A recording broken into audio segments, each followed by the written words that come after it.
I just want to reflect back for a moment and say that we did meet after October 7th.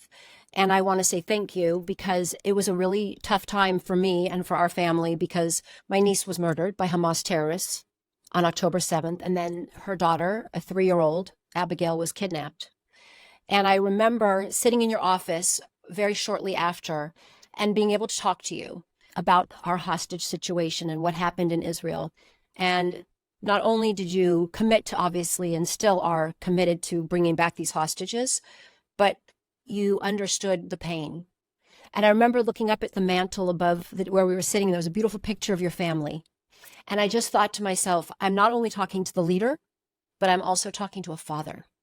And that's really what this podcast is about, which is talking about the people behind these amazing titles, these national leaders. So I just want to say thank you. And that meant a lot to me. And I appreciate your time today. Well, thanks. And I remember that meeting. It was it was a difficult meeting because, we all followed what happened on October 7th, and it was just horrible to hear the stories, the barbarism. I mean, the brutality, sheer terrorism involved with what Hamas did when they invaded Israel and just went out and randomly killed people and started torturing people, beheading young kids, and then ultimately taking hostages, as you talked about, and then meeting with a number of the family members who are still being held hostage. Yes.